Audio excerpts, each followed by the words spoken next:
Bienvenidas y bienvenidos a otro podcast de Círculo Psicológico Online.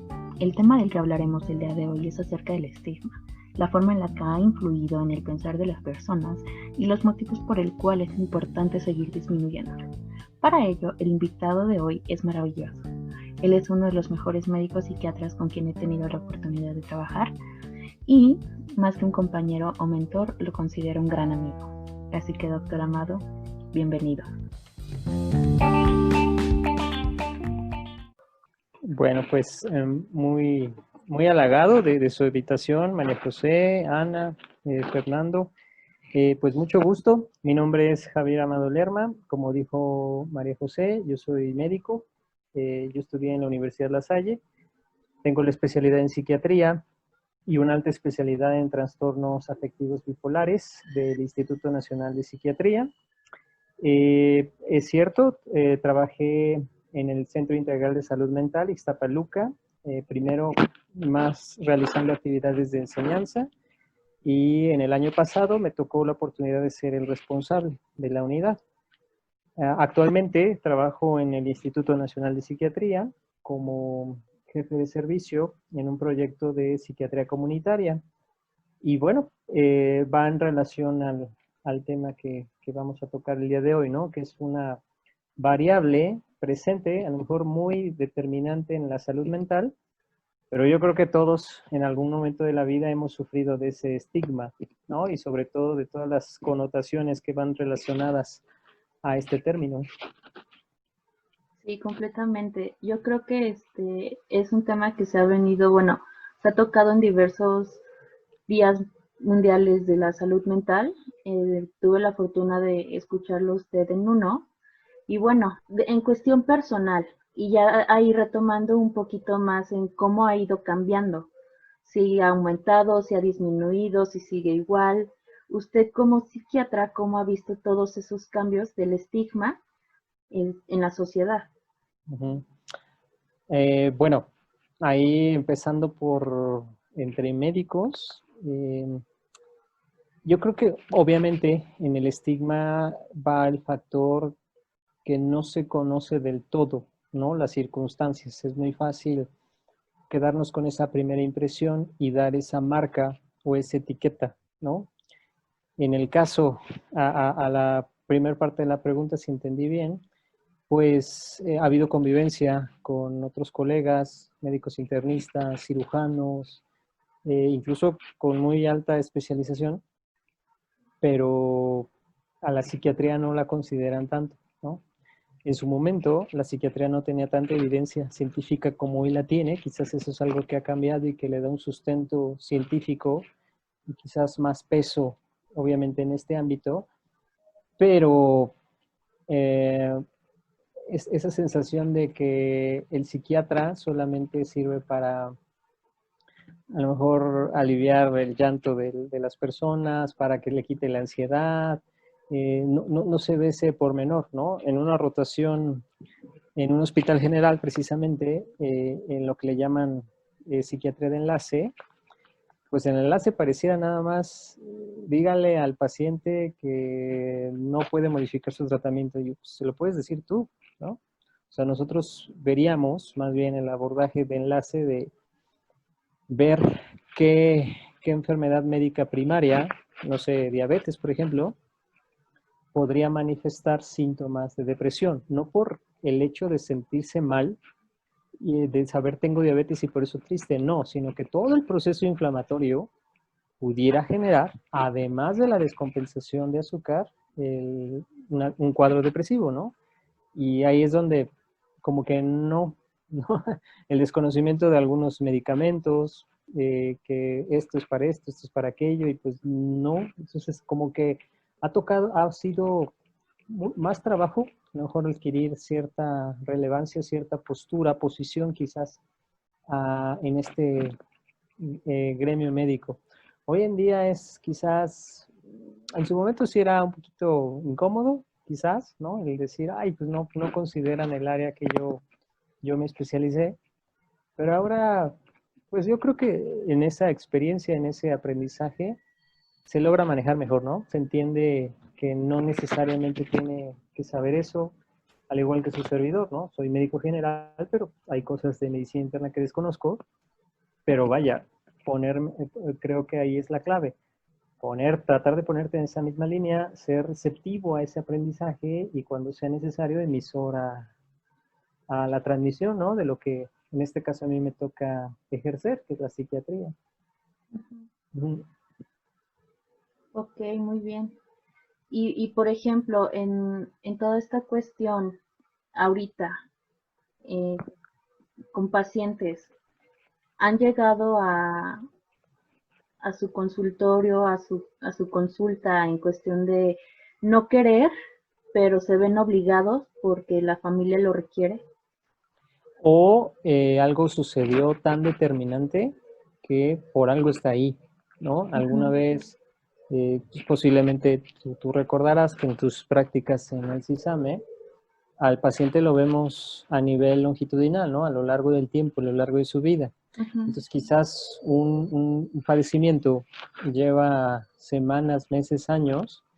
Algo sucedió para que en ese momento haya decidido ir a pesar de que ellos mismos lo expresan, ¿no? No me vayan a decir que estoy loco, o que yo no puedo, o que me voy a hacer adicto a un medicamento.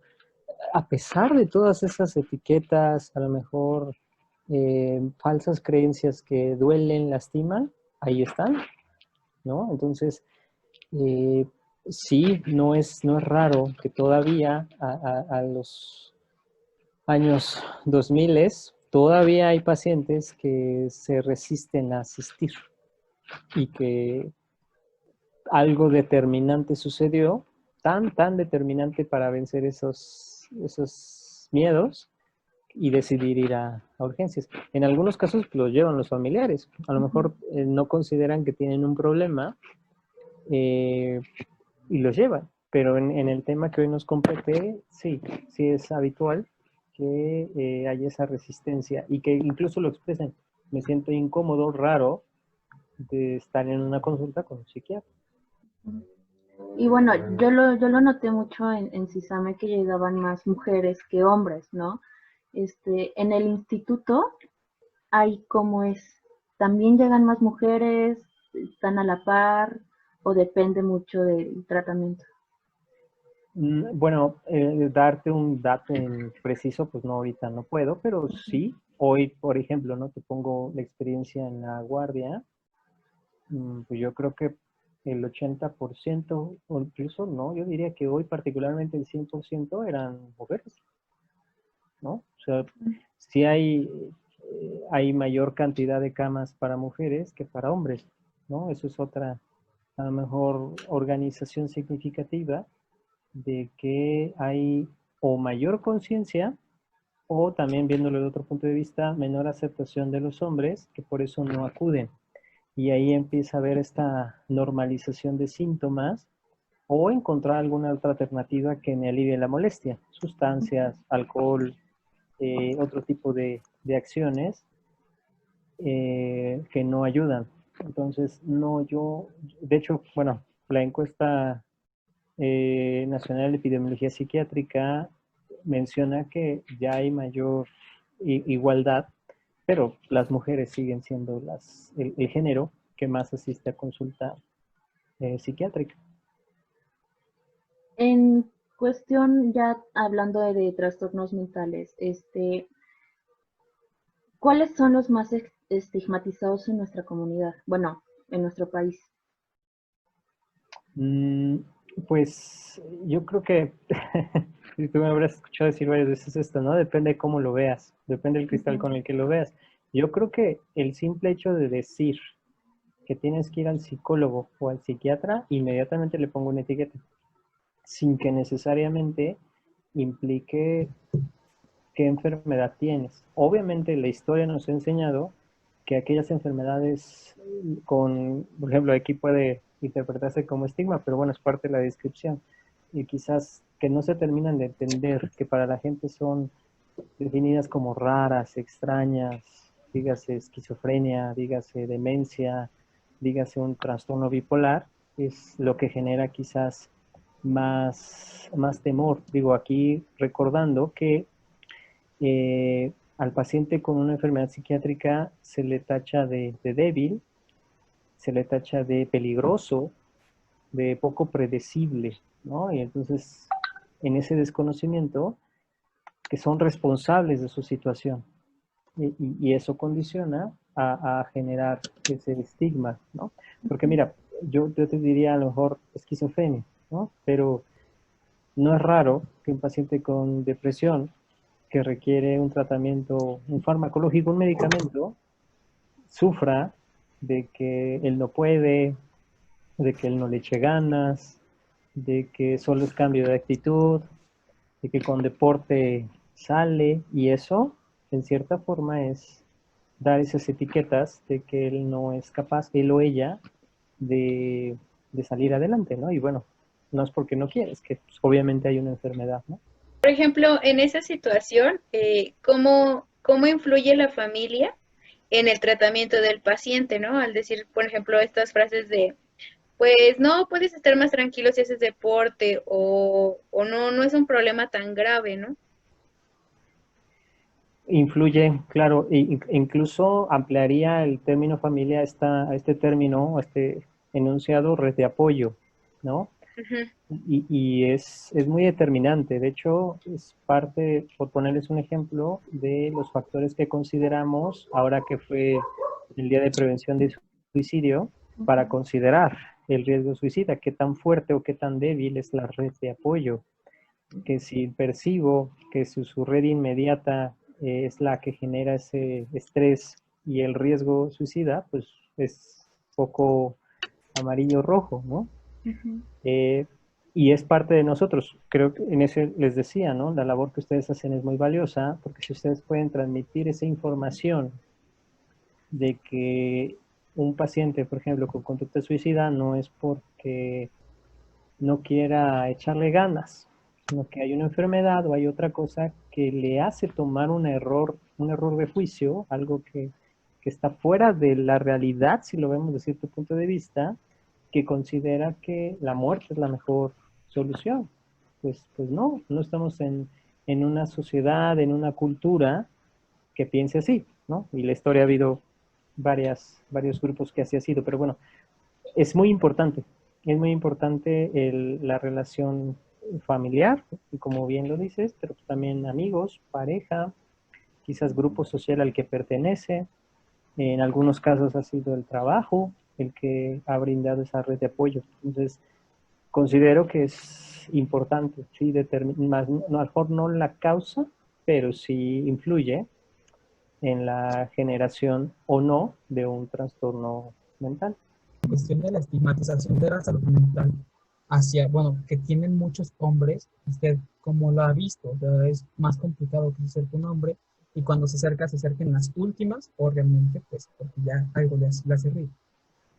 Mira, quizás hoy hay más conciencia de enfermedad, pero sí, hay mayor resistencia de que un hombre se acerque a recibir una consulta psiquiátrica. Educación, digo, habrán escuchado, ¿no? Los hombres no lloran, Sí. ¿no? Los hombres van y toman y ahí sacan sus penas, ¿no? O, ¿no? En cuestiones de pareja, ¿no? Pues tú imponte, tú eres el que toma las decisiones, el macho, tú puedes tener a cuantas parejas quieras. Entonces se utilizan otras estrategias que a mi punto de vista prolongan el que genere la enfermedad. Usualmente, nótese, aquí es mucho de la experiencia durante este tiempo como residente y ya psiquiatra, es más usual que, por ejemplo, los pacientes adictos sea la mamá la que llame, ¿no? Porque mi hijo esto, o porque ya no deja de consumir, o la pareja, ¿no? Es contados, a mi experiencia, los que propositivamente sabe que tengo un problema, y tampoco es raro que no mantengan el tratamiento, ¿no? Entonces yo considero, y esto a nivel general, las principales o la principal causa del no mantenimiento es la conciencia de enfermedad, aceptar que, y que ahí volvemos a nuestra parte social, ¿no? que tengo una enfermedad, pero eso no quiere decir que yo no pueda hacer las cosas o que yo no pueda recuperar mi funcionalidad previa. Y es algo que no se determina de entender, ¿no? Y en COVID, ¿no? Es naranja, salga, y ¡boom! Salen todos a ver, no. O sea, lleva un orden, lleva una estructura, pero no. Influye mucho esta parte. Ahí decía algo muy importante acerca de los hombres, ¿no? En esta cuestión de que los hombres no lloran, los hombres se, se tienen que hacer los fuertes porque son fuertes, pero en nuestra sociedad, ¿usted cree que toda esa cultura acerca del machismo influya mucho no solamente en los hombres, sino también en cuestión familiar, en cuestión de pareja, en toda la cuestión social, para que alguien se acerque y pida pues ayuda psicológica o psiquiátrica? Pues mira, te pongo un ejemplo que incluso ahí en ese reconocimiento, por momentos al tratar de explicarlo, me fue difícil. ¿Y a qué me refiero? Eh, para una paciente fue algo traumático, a lo mejor un piropo en la calle. Y dices, pues eso es normal. Sí, pero a ver, a mí me incomodó. Digo, sí, en este constructo social sería esperado, pero eso no quiere decir que sea adecuado. Entonces, pienso que sí, en ciertos momentos influye toda esta cuestión de las agresiones a las mujeres, va de la mano, a mi punto de vista, con estas conductas, ¿no? Ustedes como mujeres tienen todo el derecho de vestirse como quieran, salir cuando quieran, pero por el hecho de ser mujeres, y inmediatamente viene otra vez esa etiqueta, tienen que encontrar una mayor adaptación, ¿no? Entonces, incluso por ahí escuché, ¿no? Que las mujeres forman los machos, ¿no? Las mamás forman a sus hijos. O la Y bueno, frase, ¿no? Detrás de todo gran hombre hay una gran mujer. sí, digo, puede ir a la par, ¿no? Entonces, digo, y son cosas que a lo largo de la historia, la vida, la tradición, y que cambia paradigmas. Ok. Ok, Bueno, muy bien. en cuestión de la estigma, tal vez la gente que tuvo su oportunidad de hacer su internado en comunidad rural, pues pueda decir más o menos cómo está eso. Pero usted cómo ve la estigma que hay en la población urbana a diferencia de la población rural. Que en la población rural, no sé, tal vez la esquizofrenia hacia una posesión, de que se le metió el diablo y se quita con una hierba y limpia con huevo. ¿Cuál sería la mayor estigma que usted encuentra en población más urbana? Ah, pues mira, así al detalle, mm, pensaría, yo creo es que en ambas coincide que los términos se utilizan de una forma muy indiscriminada, ¿no? O sea, por ejemplo, si yo quiero mencionar algo que está muy raro y cambia, es que tiene bipolaridad, ¿no? Porque alguna vez lo escuché, y ya, etiqueta, bipolar, ¿no? O tiene conductas esquizofrénicas. ¿Y qué es eso? ¿No? Ujú. O sea, ¿a qué te refieres de tu punto de vista con eso? ¿No? A lo mejor en el medio urbano es más fácil que escuche eso, ¿no? Conductas esquizofrénicas. Y en el medio rural está loco, ¿no? Ujú. Y es una misma, quizás, descripción de las cosas. O ahorita, ¿no? A lo mejor una conducta más limítrofe. Y allá no, pues es que es muy inestable, no sé. Obviamente depende de la cultura, del grupo social, pero yo pienso más bien que al no haber una claridad de qué significa cada término, se utilizan de forma indiscriminada, ¿no? De una forma Ujú. muy ambigua, muy laxa, y eso sí creo que es muy determinante para generar un estigma, ¿no? Si, por ejemplo, ahora con este tema de la legalización de la marihuana, si la marihuana puede inducir síntomas psicóticos, si de repente llegas que tienes esquizofrenia y era nada más un pasón, pues ya es que tienes conductas esquizofrénicas, tienes esquizofrenia, a ver, no, tiene su término, tiene su forma correcta, adecuada de llamar las cosas. Comentaba ahorita un poco sobre la psiquiatría comunitaria. Muchas veces se estigmatiza la labor del psiquiatra, inclusive entre los mismos el mismo personal de salud, que piensan en psiquiatra pues como la alternativa que da el fármaco al psicólogo, ¿no? El que puede medicar, el que puede dar un psicofármaco. Pero no, hay todo un campo completo de lo que es la psiquiatría. ¿Nos puede platicar un poquito de qué otras tareas tiene como psiquiatra? Sí, digo, en su momento también fue, pues es que es el loquero, ¿no? Sí, O o sea, en como ese decía el estigma. psicólogo, que sabe mucho de medicina.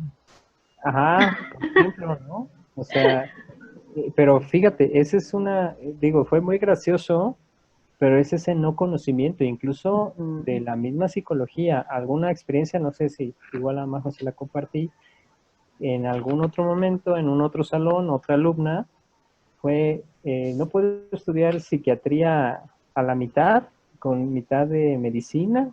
Digo, pues nada más quiero ser psiquiatra. Bueno, pues la psiquiatría es una especialidad médica.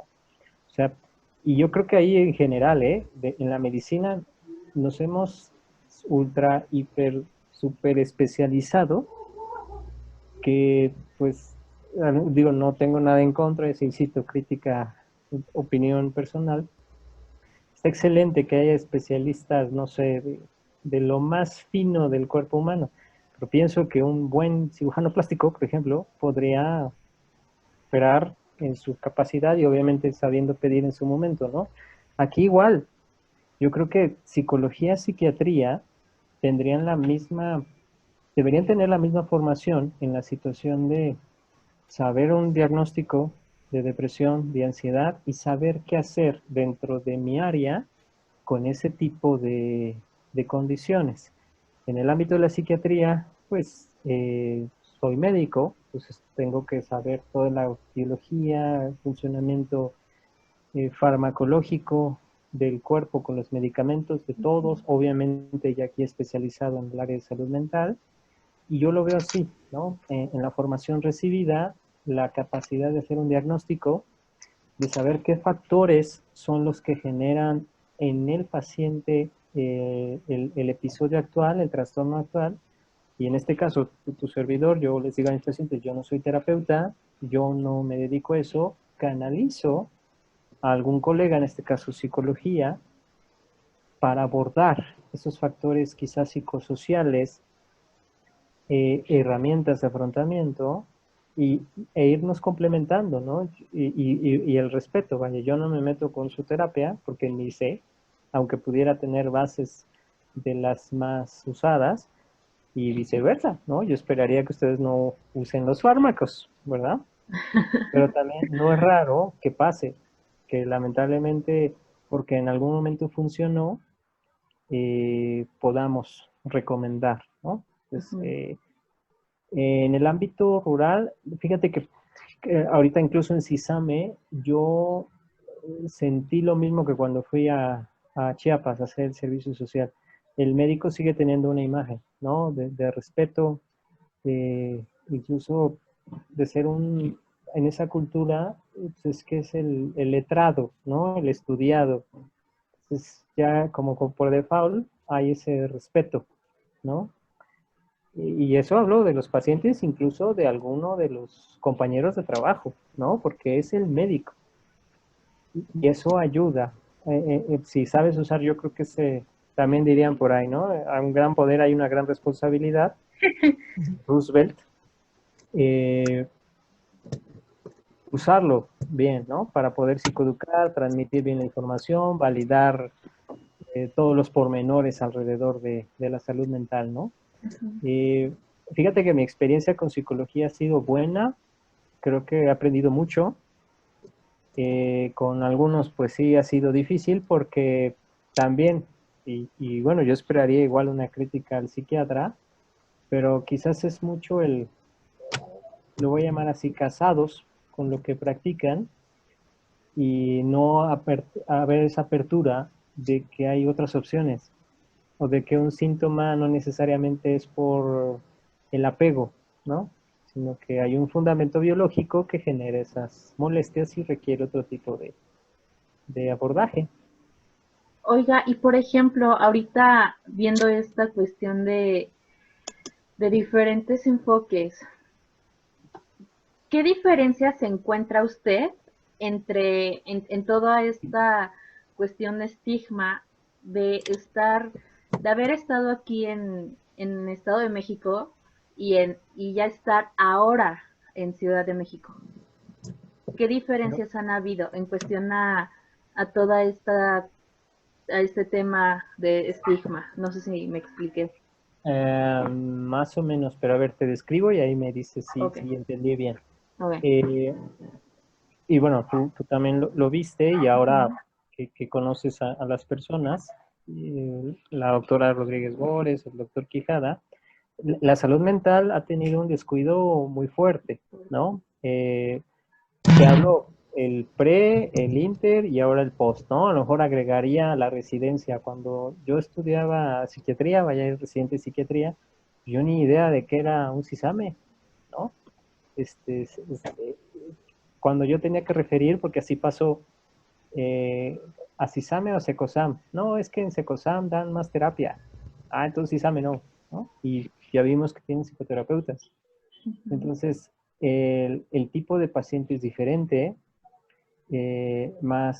quizás más noble, eh, precisamente en esta confianza hacia el médico, más abiertos, aunque también puede haber cierta mayor estigma, que eh, mi familiar se va a enojar, mi esposo se va a enojar.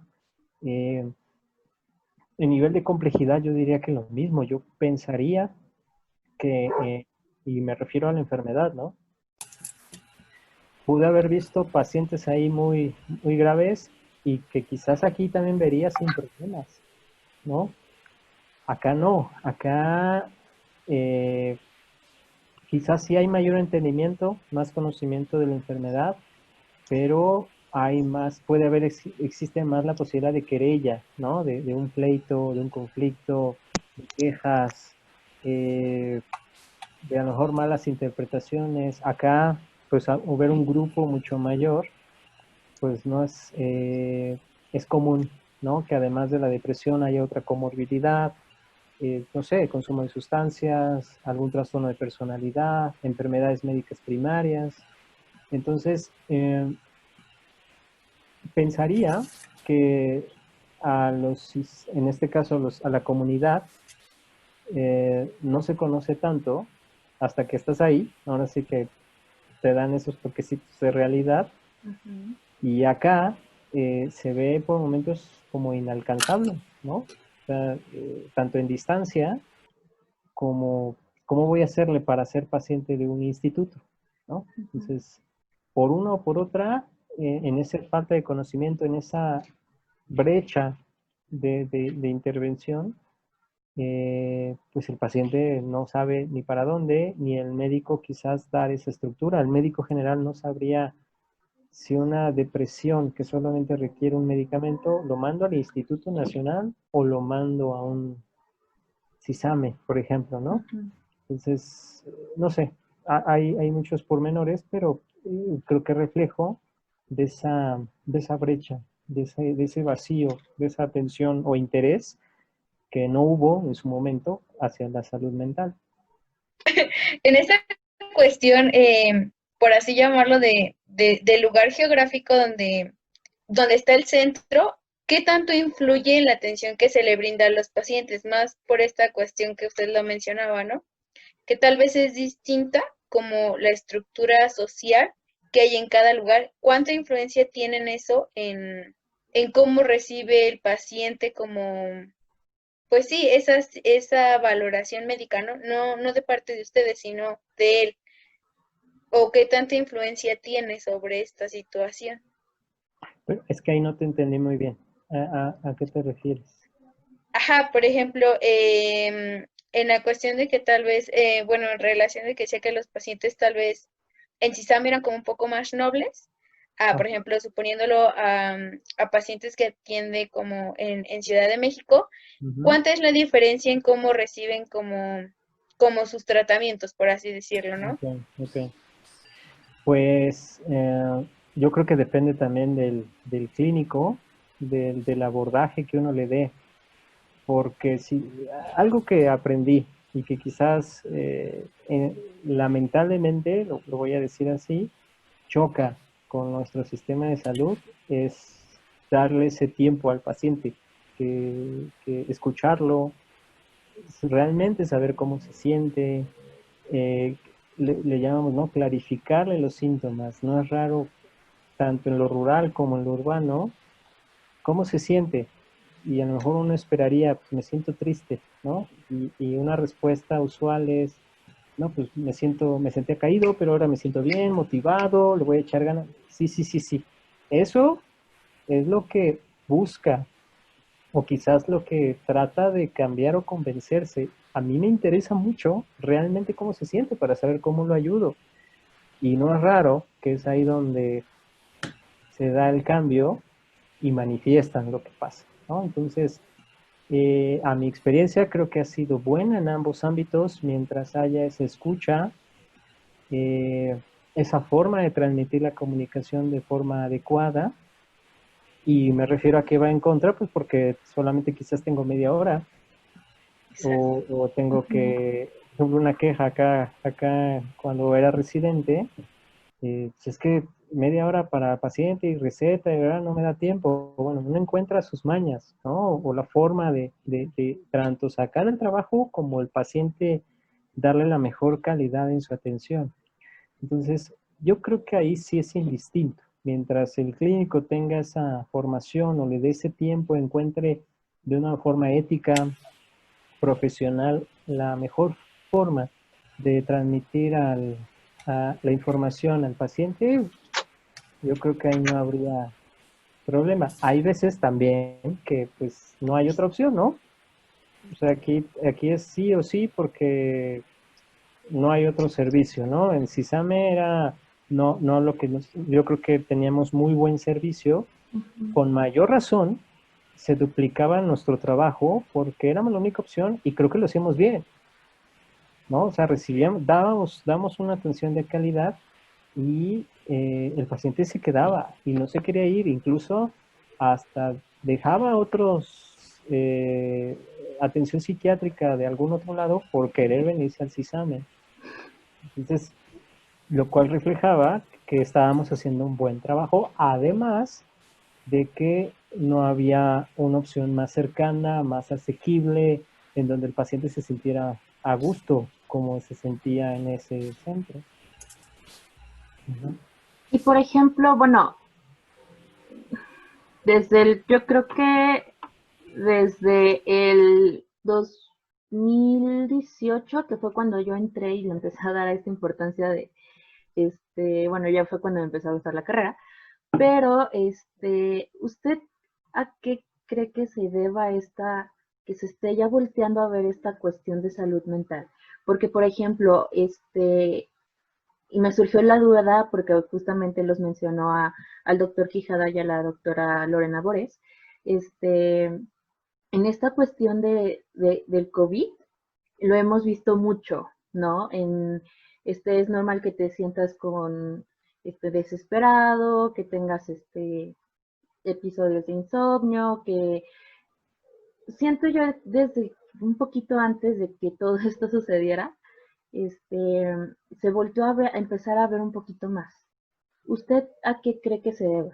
O más bien, ¿por qué hacerlo ahorita? Bueno, si vamos a esos niveles, en parte porque también ya se pudo, ¿no? Lamentablemente, en años previos no había el interés mayor a la salud mental, ¿no? Había una zona, voy a llamarlo así, de comodidad, en la que pues hay el tercer nivel, todos los hospitales de alta especialidad o institutos nacionales son los que tienen los servicios de psiquiatría. No, a lo mejor esta mayor difusión, mayor evidencia científica de que la depresión puede causar la misma discapacidad que cualquier enfermedad crónica o degenerativa, pues requieres personal entrenado en salud mental. es que psiquiatras somos pocos a nivel nacional, entonces no alcanza a tener un psiquiatra en cada centro de salud. Entonces hace falta formación. Y ahorita que dijiste, no lo encontré, ¿chiste la carrera? ¿Sí dijiste? Le empecé a, Yo creo, le tomé amor a la carrera. yo cuando creo que empecé. nos pasa ya que estamos justo en la lidia, ¿no? Yo sí llevé mi módulo de psiquiatría, sí me gustó mi módulo de psiquiatría, pero pues el tiempo fue muy corto.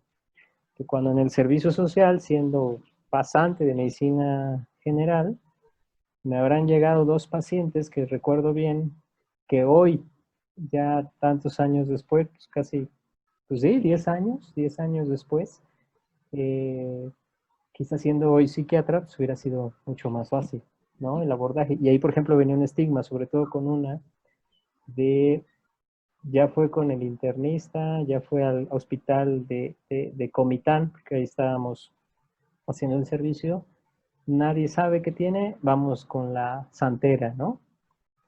Entonces, pues no hay psiquiatras, en ese entonces no había psiquiatra en la zona, ¿no? Y bueno, pues yo, ¿qué voy a hacerle, no? Ni siquiera me dejaba acercarme a tomarle los signos vitales, ¿no? Hoy pues ya entendería que tenía otra condición y que pudo haberse abordado de otra forma, pero bueno, pienso que eso, ¿no? El trabajo que han hecho todos mis colegas a nivel nacional e internacional en la evidencia estadística, epidemiológica, clínica, de tratamiento, de la importancia de la salud mental, ¿no?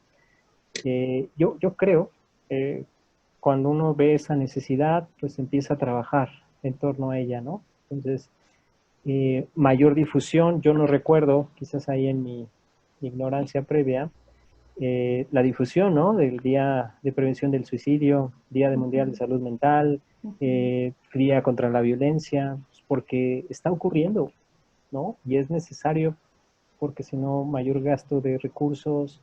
Si lo vemos de cierta forma, a nivel nacional es preferible tener a toda la juventud trabajando a que por depresión no lo haga, ¿no? También ahí es una carga importante.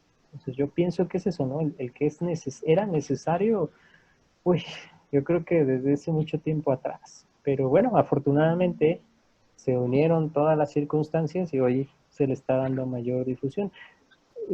Hoy hay menos estigma en cierto sentido, se puede hablar mucho más de eso, ¿no? Quizás en otros momentos, además de la tecnología, quizás ustedes, su servidor, no estaríamos hablando de esto, ¿no? Porque no, de eso no se habla.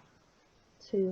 Entonces, pienso que va en esa parte de creación de evidencia, de dar precisamente la explicación del sustento científico de la psiquiatría y bueno, todo lo que pasa a nivel psicosocial.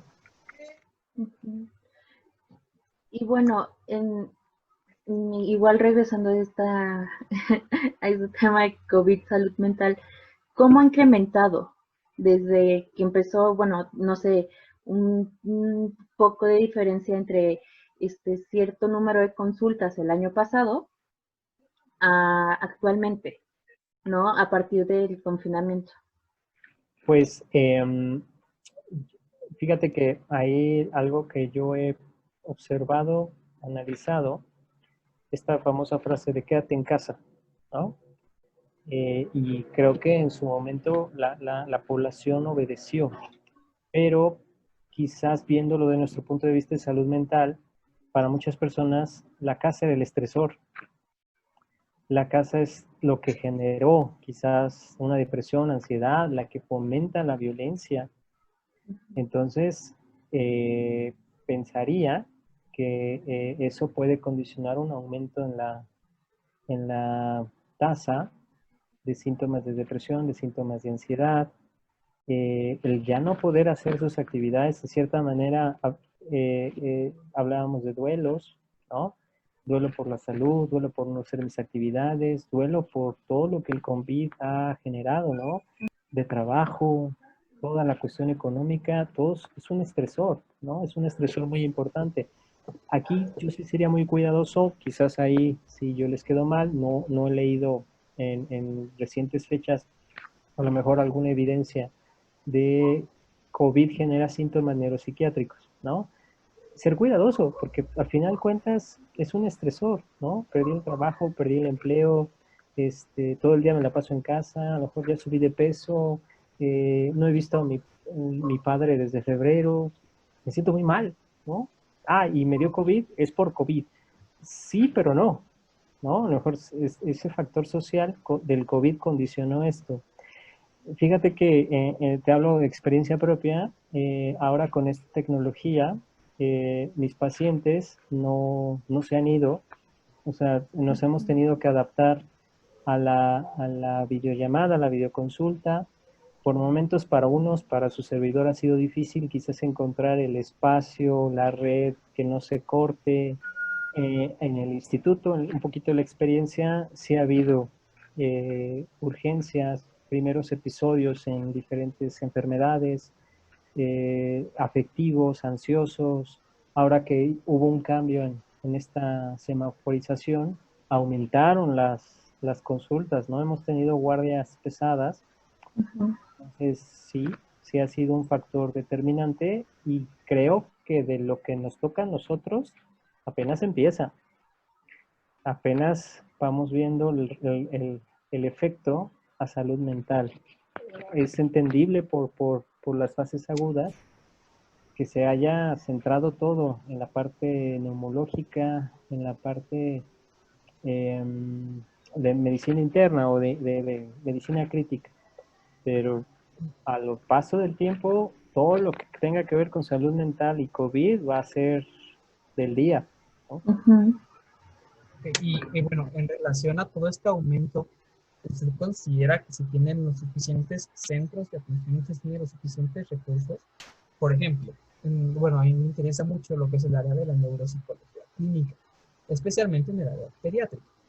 Y bueno, he visto algunos testimonios de unos neuropsicólogos españoles y han comentado la cuestión de la telerehabilitación, que es un campo que se está complicando bastante, porque se requiere pues el contacto, ¿no?, con los niños para esa cuestión de la motricidad. Ok. Pero ahí tu pregunta sería, Sí, ¿cuál? si se cuenta con todos los, bueno, con todos los Ah, recursos sí, aquí en sí, México, perdón. se necesitan más para que todo el- Pues mira, yo pienso que no. Si de por sí antes no había los suficientes psiquiatras y personal capacitado en salud mental, ahora se va a notar. Nuevamente, opinión personal, el COVID destapó mucho más las carencias en diferentes ámbitos sociales, culturales, quizás familiares y a nivel salud, ¿no? O sea, no considero que haya el personal suficiente, más no creo que por eso no se pueda intervenir, ¿no? Fíjate que ahí, en lo que les decía hace un ratito, en esa creación de necesidad, entre que la consulta, entre que los proyectos acá, pues estamos tomando un curso de telesalud y precisamente encontré esta parte de telerehabilitación, ¿no? Que con el bajo recurso o con, no sé, dispositivos previos, quizás no tan actualizados, quizás con mayor accesibilidad para las personas, puedo empezar a rehabilitar, ¿no? Ustedes habrán visto a lo mejor estos juegos que fueron innovadores en su momento, de que yo movía mi mano y se movía el cursor en la pantalla. Ujú. Una forma de rehabilitación física, si implementas bien un programa de apoyo, ¿no? Pero a, a nivel nacional considero que no, todavía no sería algo inmediatamente alcanzable, pero se está trabajando en eso. Y eso es un área importante porque a mí, ¿no? Y María José me escuchó varias veces decirlo en CISAME. Si yo diera todos los días a todas horas consulta, no abarco ni un cuarto de la población de Ixtapaluca. Necesito entrenar a personal médico no especializado y la Ujú. telesalud, telerehabilitación es una estrategia importante, que es algo que se está fomentando más también en estos días. Entonces pienso, confío no tarde mucho en que esta tecnología alcance mucho más el área de salud mental. Bueno, tengo dos preguntas muy importantes. Bueno, desde que empezó esto las quería hacer, antes de que se me olvide. Bueno, ves, entonces las dos preguntas van. ¿En qué momento el psiquiatra considera o recomienda la atención con el psicólogo? Y viceversa, ¿en qué momento un psicólogo debería considerar el apoyo de un psiquiatra? ¿Ok? Bueno, ahí la clave, más o menos de lo que les contesté hace un ratito, es saber qué hace uno, qué hace el otro, ¿no? Ok, Y saber los límites de uno y de Ujú. otro, ¿no? Igual, recientemente tuve una paciente que recibía comentarios de que no, es que tú no tienes bipolar. ¿Por qué? O sea, está bien, arguménteme por qué, ¿no? Entonces, centrado en que la familia y la persona, sí, está bien, yo no tengo nada en contra de eso, pero en cierta temporalidad presenta cambios en la conducta y tiene esto, y está relacionado con esto y medicamentos, oye, eso es mi área, ¿no? Ujú. Entonces, que sepan, en este caso, que psiquiatría es una especialidad médica en el diagnóstico, tratamiento, prevención de diagnóstico, tratamiento de enfermedades mentales, promoción de salud mental y con la capacidad, la formación de prescribir medicamentos.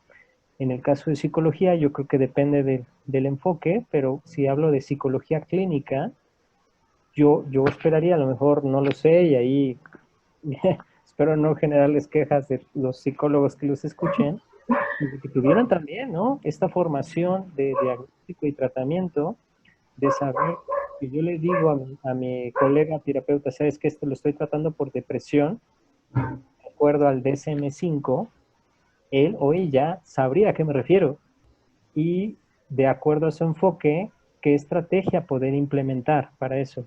En mi caso, y creo que es compartido de colegas psiquiatras, en el momento en que considere que el medicamento ya hizo el efecto, es decir, remisión de los síntomas, ya con la capacidad de poder, y no porque no la tenga, sino por la fase aguda de la enfermedad, puede hablar, puede exponer el tema que le aqueja, ok, todo el campo de psicología y el trabajo que sea necesario, ¿no? Entonces, por ejemplo, ahí de estigma, ¿no? No es raro que digan, no, es que el psiquiatra sabe más, ¿no? Es mejor con un psiquiatra porque es mejor. O, no, el psiquiatra atiende locos, el psicólogo es el bueno, ¿no? Ujú. ¿No? O incluso también, ¿por dónde empiezo? ¿Psicología o psiquiatría? Digo, bueno, confío, y eso es lo que les expongo, que cualquiera de los dos podría saber. En el caso, puede primero ir con un psiquiatra, insisto, no es por echarle flores a la especialidad, pero si yo veo que tiene un diagnóstico y requiere psicoterapia y no medicamento, lo canalizo a la terapia. O sea, no tendría sentido que se quede conmigo porque yo no le voy a ayudar. Y lo Ujú. mismo, ¿no? Entonces pensaría en eso, Fer, que si sabemos qué áreas nos competen y manejamos un mismo lenguaje, creo que estamos del otro lado, ¿no? Y habría esa adecuada comunicación, complemento, ¿no? No es pelea, es yo me encargo de esto, tú te encargas de esto, y la evidencia científica demuestra que el tratamiento dual, no farmacológico y farmacológico, es lo que más beneficia al paciente. ok. Y también el saber respetar, ¿no? Reconocer pues, la labor de uno, ¿verdad? No Ah, querer claro, acaparar todo, quererse sentir que les puede uno, ¿no? Pero, sí, estoy de acuerdo. Y por ejemplo, bueno, ahorita que tocaba como la parte de los medicamentos y el tratamiento farmacológico, ¿cuánto es a veces el estigma que tiene el propio paciente con esta situación de los fármacos? ¿O cuánta resistencia pone cuando, digamos, ya se detecta como un problema en el diagnóstico y no sé, ¿no? Un diagnóstico de depresión y dicen, sí, pero no quiero tomar el medicamento, presenta esa resistencia hacia él. Es común, es común, e incluso Ana, ¿verdad? Tú que Sí, preguntabas, la red de apoyo también coopera mucho, ¿no? A lo Ujú. mejor el paciente es consciente o ya aceptó y va a tomar el medicamento, Pero ahí viene la red de no, te vas a hacer adicto, o te van a tener dormido todo el día, o no, no, tú puedes cambiando la actitud. Y reitero, creo que son comentarios de apoyo, son comentarios que creo que demuestran el interés hacia su familiar, pero lamentablemente pueden condicionar decisiones no tan adecuadas. Entonces, sí influye, sí hay esa resistencia y curiosamente también se dan fenómenos, ¿no? Hay medicamentos que no quieren dejar porque le ayudan a dormir, pero eso sí causan adicción, eso sí causan un deterioro, Ujú. ¿no? Y en cambio otros, que a ver, solo es una pastilla al día durante cierto tiempo con el menor número de efectos, no, ese no quiero.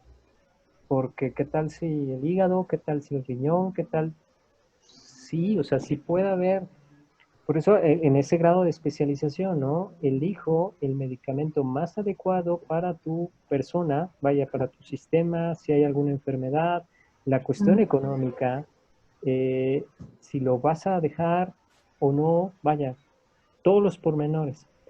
Y la familia, y claro, claro que aporta tanto como un reclutador y lamentablemente en algunos casos como el promotor, o bueno, mejor dicho, un factor que puede condicionar que el paciente no consuma su medicamento. También, por lo mismo, el que no se tenga claro cómo funciona. Yo creo que esa es la clave y reitero, esta labor que ustedes hacen es muy importante. Entre mayor información pongamos al alcance de las personas sobre qué es un psicofármaco, cómo funciona, qué efectos adversos tiene, por ejemplo, se toman mejores decisiones. Y ya Ujú. totalmente, ¿no? Ya si a pesar de eso quiere mantenerlo, perfecto. Si a pesar de eso no quiere mantenerlo, perfecto. La persona tiene el libre albedrío de tomar la mejor decisión que crea, ¿no? En ese momento. Y bueno, creo que esa parte que mencionas es muy importante porque muchas veces es por desconocimiento de lo que provoca el fármaco, ¿no? Y tal vez dice, no, es que escuché por ahí y pasa esta cuestión de la estigmatización hacia el medicamento psiquiátrico, ¿no? Busqué en internet y leí que decía que estos eran las contraindicaciones que podía tener, ¿no?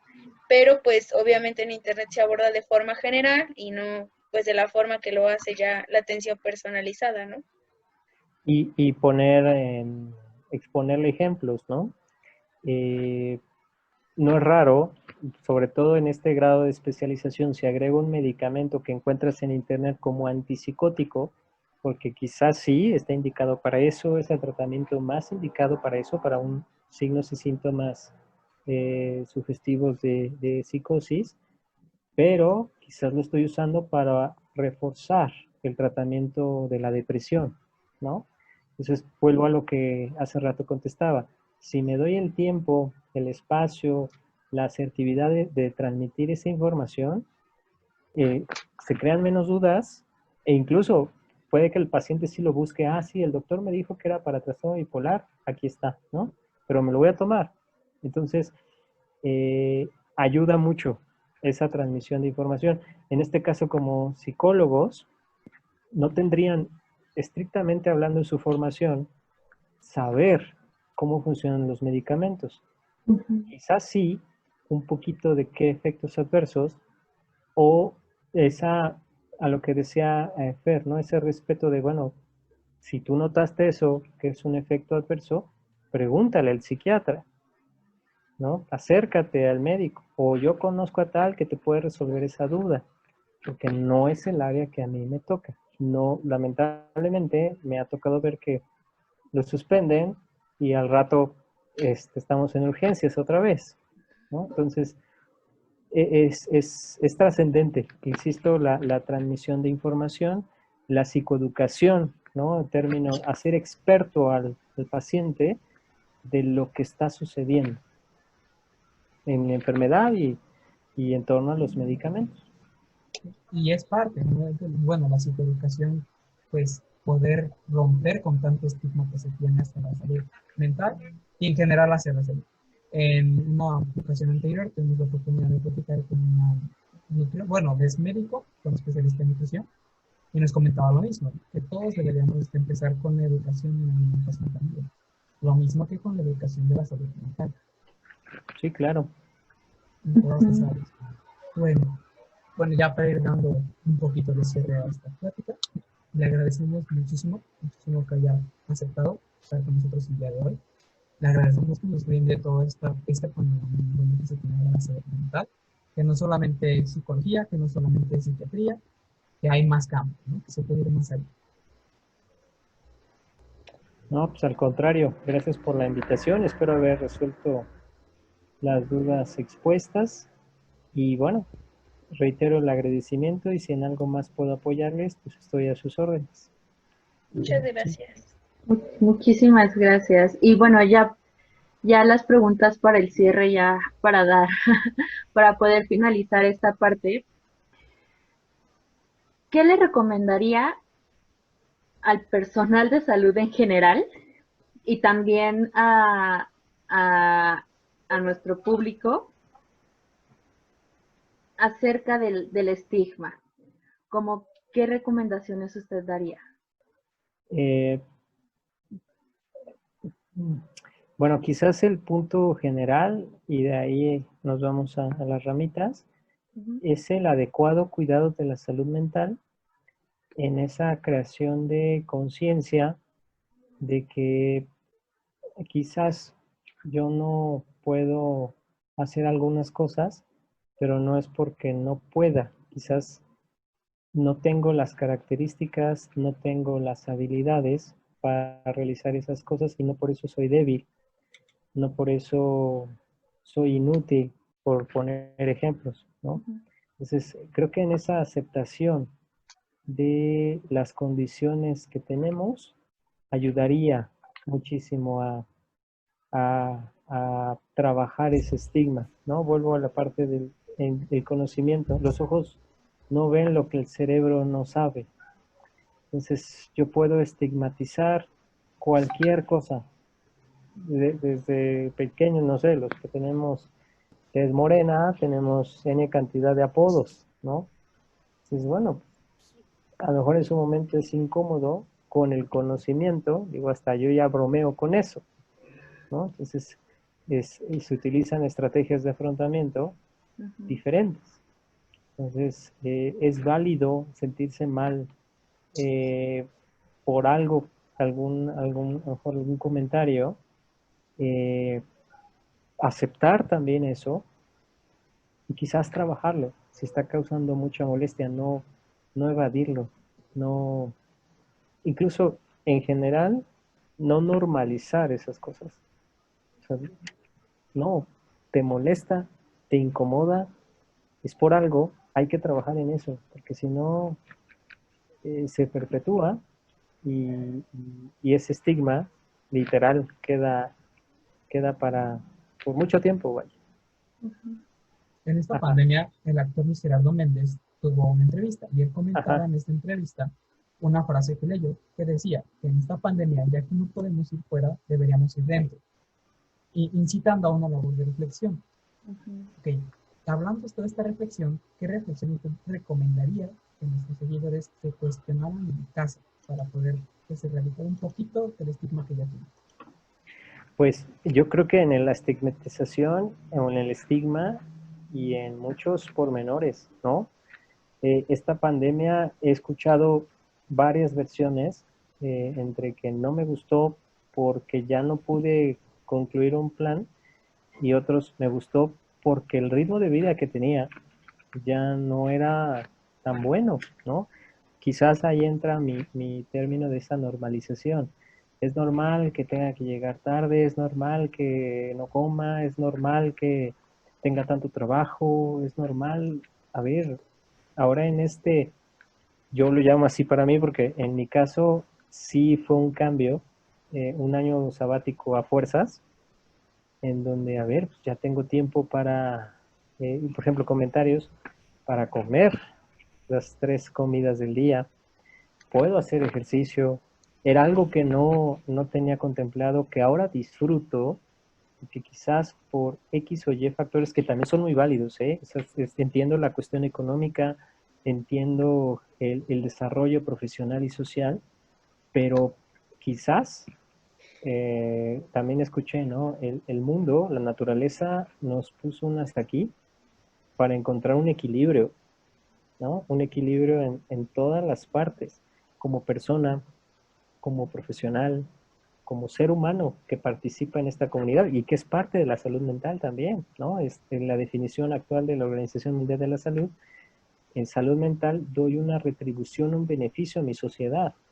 Entonces, para eso pues, tengo que estar salvo, ¿no? A lo mejor ya había cierto grado de hartazgo, cansancio, desgaste que no permitía. Viéndolo de ese punto, también entiendo, por ejemplo, mis colegas médicos sujetos de admiración, que están en el verdadero frente de batalla, no, ellos quizás no coinciden con eso, pero también algo y un llamado a ese grupo llama la atención que si están en el mero frente de batalla, el instituto tiene un área de atención, no haya tantos médicos. ¿Por qué?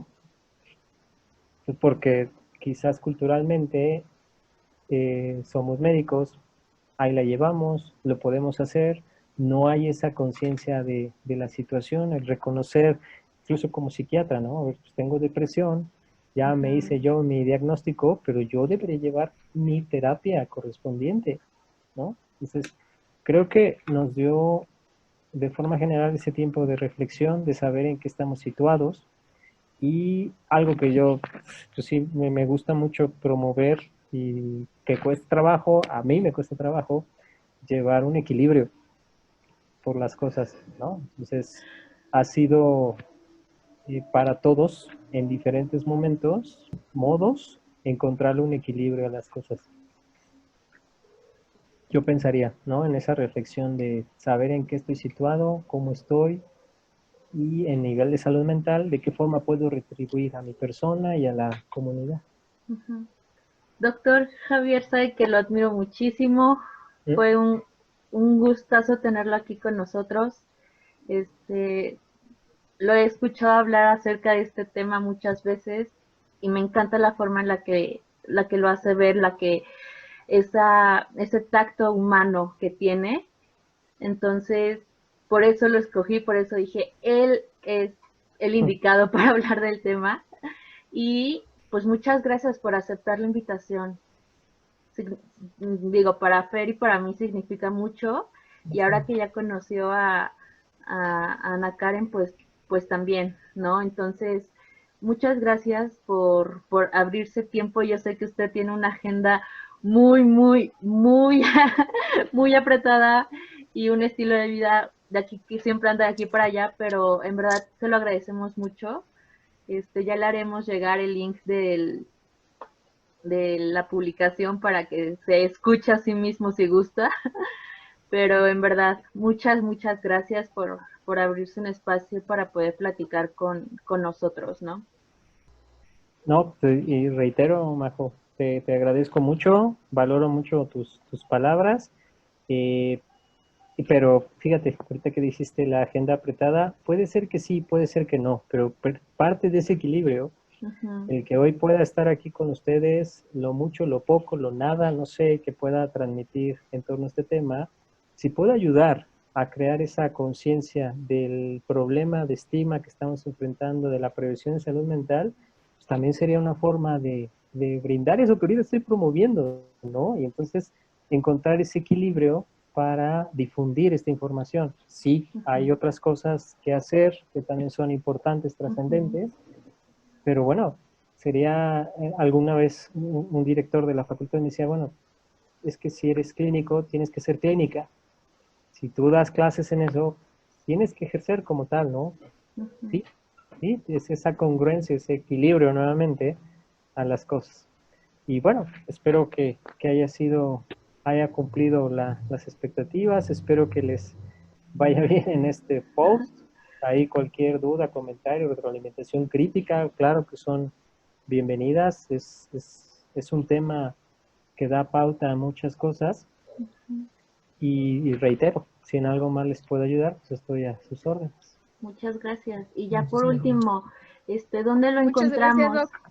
para aquellas personas que les gustaría en algún momento atenderse con un psiquiatra? ¿En dónde lo podríamos contactar? Pues, pues quizás por el correo para hacerlo personalizado, me mandan un correo, que escucharon ahí su programa y agendamos, ¿no? Ahorita esta área de oportunidad, ¿no? Esta necesidad. Hoy también ya tengo pacientes que de Ixtapaluca, ya sin estar ahí veo, de otros estados, y que ni por aquí me pasó que podría promocionarme en otros estados, y ahora sí, ¿no? Entonces, pues sí, digo, entiendo que hay psiquiatras en Guadalajara, por ejemplo, Ujú. pero por algo pues decidieron hacerlo en línea. Entonces sí, bienvenidos. Ahí mi correo, bueno, es el de Gmail, psiquiatría Amado Lerma, todo junto en chiquito, en minúscula, en Gmail, y con gusto ahí vemos la situación, desde a lo mejor alguna pregunta, algún tema, o propiamente saber algo más clínico, ya sea con tu servidor, o yo me considero muy abierto. Yo no lo sé todo. Si considero que hay alguien mucho mejor en otra área, adelante, ¿no? Al final de cuentas es el bienestar de la persona. Muy bien. Sí, de todas formas, bueno, dejaremos su correo en la famosa cajita de descripciones para cualquier duda que tengan. Y bueno, muchas gracias por todo por la gran plática que nos dio. No, pues fue muy agradable. Reitero, muchas gracias. Cuídense mucho, porque pues, seguimos en tiempos COVID. Tomen todas las medidas necesarias y estamos en contacto. Sí, Muchísimas muy gracias. bien.